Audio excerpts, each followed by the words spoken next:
سلام د نن سهار د 9 بجو خبرونو ته مو زه سمیع الله امینی هرکلی وایم. د افغان حکومت د ملي امنیت سلاکار وایي له امریکا او نورو نړیوالو متحدینو سره زموږ همکاري د وینې زیار او قربانیو پر بنسټ جوړه شوې ده. حمدالله محب تېره ورځ په کابل کې په یوې غونډه کې زیاته کړه چې دغې ګډې همکارۍ زیاتو اسانتیاوو رامنځته کېدو ته موکه برابره کړې ده. نوموړي همداراز په ډاګه کړه چې افغان ځواکونه د هغه افغانستان لپاره جګړه کوي چې په هغه کې افراد، قومونه او جنګسالاران برخلیک ټاکونکي نه بلکې د هغو پر ځای خپله خلک د ولسواکه بهیرونو له لارې برخلیک ټاکونکي وي. د سولې عالي شورا مشر محمد کریم خلیلي تېره ورځ په یو رسمي سفر د بلجیم پلازمینې بروکسل ته ولاړ. ښاغلی خلیلي به په دې سفر کې د اروپا د سولې انسټیټیوټ لخوا د افغان سولې په اړه په 2 ورځنۍ ناسته کې ګډون وکړي.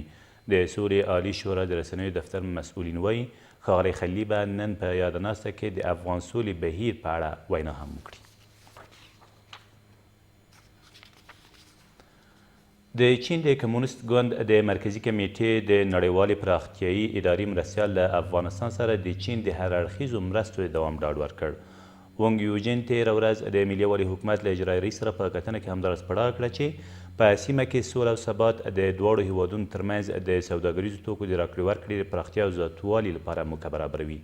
عبدالله هم په دې کتنه کې چې په سفیدارمانۍ کې ترسره شوه له افغانستان سره د چین له شویو مرستو له مننې سربیره د هغو د دوام ترڅنګ د زیاتوالي غوښتنه هم وکړه.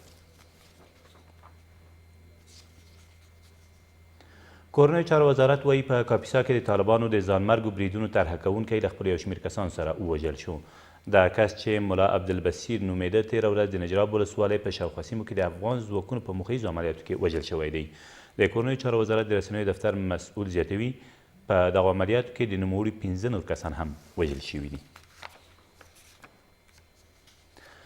د هرات تورغونډۍ پر لویه لاره د یوې چاودنې له امله یو سرحدي سرتیري خپل ژوند له لاسه ورکړ او 2 نورې ټپیان دي.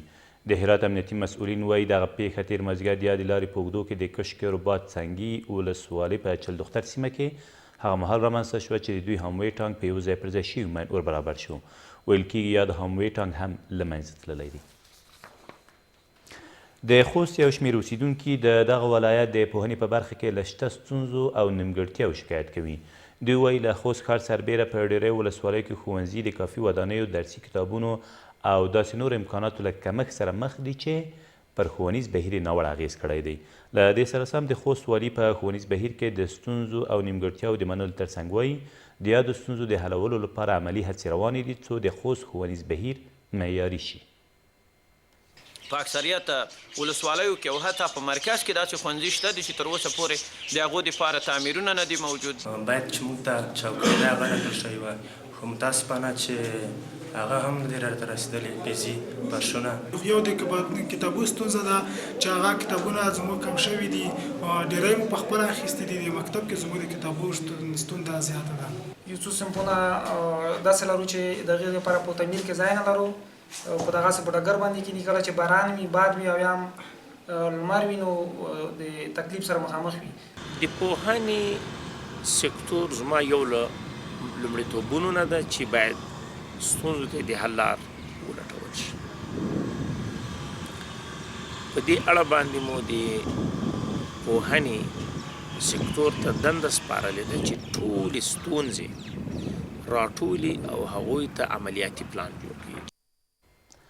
15 کسان د ترهګریزو کړنو د ترسره کولو په تور په لغمان کې د څارګر ملي ادارې د کارکوونکو لوري ونیول شول. د لغمان د رسنیو دفتر مسؤل وایي دغه کسان په روانه اونۍ کې د لغمان له بېلابېلو سیمو نیول شوي دي. ویل کېږي یادو کسانو پر خپل جرمونه اعتراف کړی او له هغوی یو اندازه چاودونکي توکي هم ترلاسه شوي دي. د لغمان ولایت د ملي امنیت درنو منصوبینو په روانه اونۍ کې تر اوسه پورې 15 تنه د بېلابېلو جرمونو په تړاو نیولي دي چې عملا تاسې ګورئ دلته دي او دوی خپل اعترافات هم کوي. او یو کس د نشهیي توکو د قاچاق په تور د حامد کرزي په نړیوال هوایي ډګر کې د سرحدي پولیسو لوري ونیول شو. د کورنیو چارو وزارت ویاند وایي دغه کس غوښتل 2 کیلوګرام هیروین چې د سګرټو په کوټیو کې ځای پر ځای کړي وو هند ته ولېږدوي، خو تر هغې مخکې تېره ورځ نیول شوی دی. ویل کېږي له نیول شوي کسه اوس هم پوښتنې روانې دي. دا تر دې مهاله وروستي خبرونه، تر بیا مو الله مل.